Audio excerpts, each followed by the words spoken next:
Good morning, all. It's a little short video with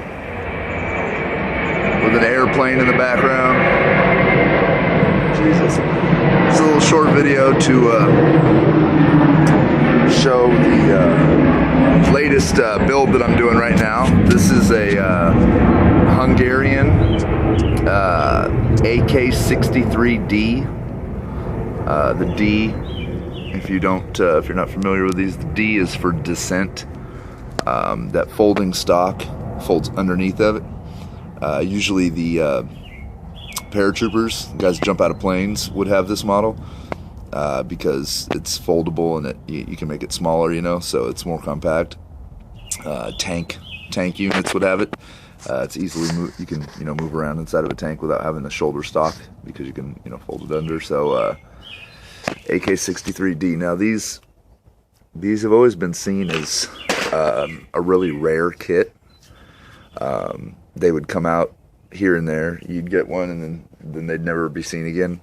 But right now everybody's selling them. A bunch of people have got these kits for cheap.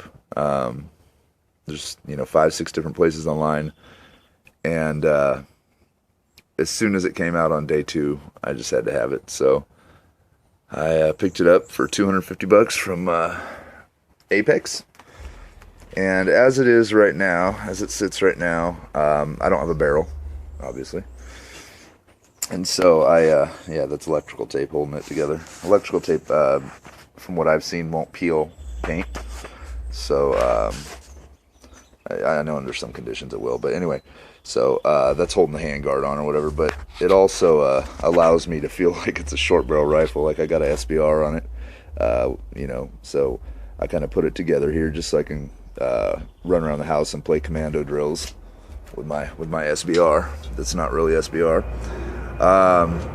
The AK63d is pretty much similar to your general AK, Polish, Romanian, there's nothing, it's not like the Yugo where you've got the grenade launcher sights and everything else. This one's pretty basic. The dimensions are a little different than a Polish underfolder, but for the most part, the hand grip, the pistol grip I've got on here is not the original. The original is blonde and has that weird angle like the AMD 63s. Or 65 or whatever.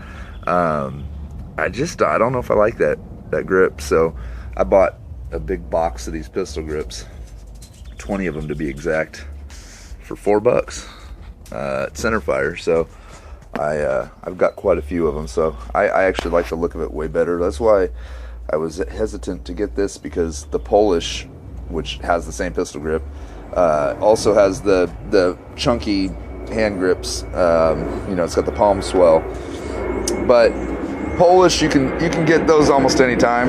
They're readily available most of the time, like a Tontil.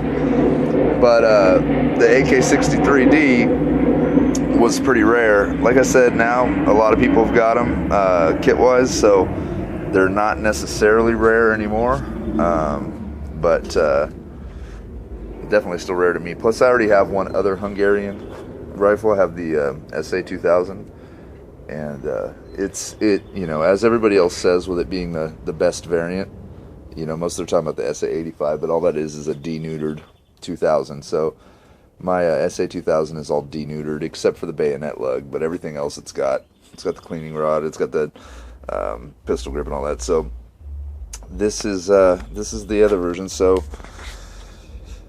typical underfolder. I'm sure you all know how they work. You push that button there and the stock folds under. I doubt I can do it while holding this phone, but let me set you down. Hold on. Okay, and here she is folded up. So as you can see, if one were to SBR it, which is now legal in Washington State, that'd be pretty tits right there. You're talking pretty much a AK pistol, which, an AK pistol is absolutely pointless. It's cool to say you have a pistol and you can carry it with a concealed weapons permit, but do you really want to lug this big fucking thing around as a pistol? I mean, I would, because I'm weird like that. I'd shoulder strap the motherfucker and have it under my jacket, if I felt that I needed it. But you know, it's a lot of firepower for a pistol. You know, I'd just assume, you know, just carry the 40. But that was a big ass B. Anyway, so this is the AK63d, and you're probably wondering, what is that sexy finish on there? That is Rust-Oleum. You know, I keep painting all my stuff and coating. Hold on, airplane. I keep coating all of my stuff with moly resin, and I love moly resin. It's definitely my favorite, you know. But it is. I mean, moly resin is, and KG gun coat and all of them. They're good. They're really good products, and you know, I like them because they go on so thin. I mean, you're literally just barely coating the metal. I mean, it's so thin, and it's not actually paint. It's a phenolic resin, moly resin at least. But I don't know. You know, the Rust-Oleum really seems to. It's thicker, obviously, but when it dries, man, it's pretty goddamn hard. It's you know, the moly resin and stuff. I've had some of my guns painted in it for quite a while, and it wears good because it doesn't chip or anything like that. It wears down like it was bluing or something.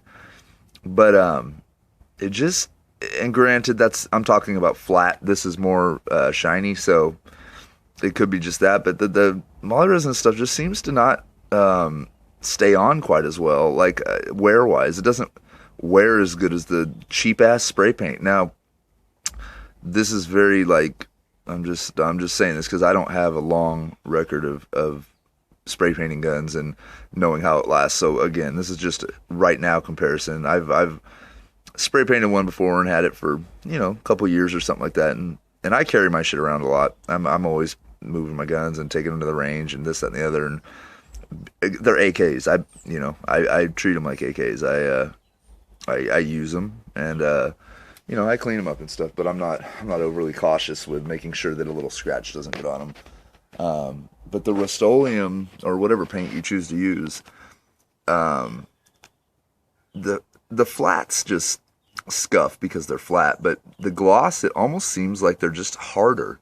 Like the paint dries a little bit harder, you know what I mean? It's like, when that shit's on there, it's on there. And I cure it in the oven for a couple hours at like 250 degrees to help it along. But realistically, you gotta wait it, you know, before you go assembling or whatever, just wait a couple weeks if you can and stick the shit away and in your safe or whatever, and let it just dry out and stuff. It's much better with the air cure, but the oven definitely speeds it up to where you can touch it and, you know, mess with it and stuff, and it won't scuff up as long as you're careful. But you know, you're gonna get the line under your safety selector where it drops down from safe to fire. You're gonna get that line. I don't care what you use. People always ask, how do I stop that? You don't. It's an AK. Get used to it, or get a different weapon. But yeah, I'm really happy with these kits. They came across beautiful. So I will keep you guys posted when this thing's done. I just need a barrel pin, and I think that's about it. Probably a little tweaking I need to do. I'm gonna put engrave the letters on it for safe and fire and full auto. Even though I can't put full auto in it, I can still have the fake lettering, so I'm gonna do that. But anyway, thanks for checking it out, and all my builds will slowly but surely creep up onto YouTube here, and you guys can tell me what you think. Check out my rivets.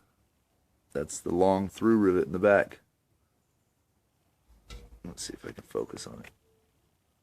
Yep, not too shabby.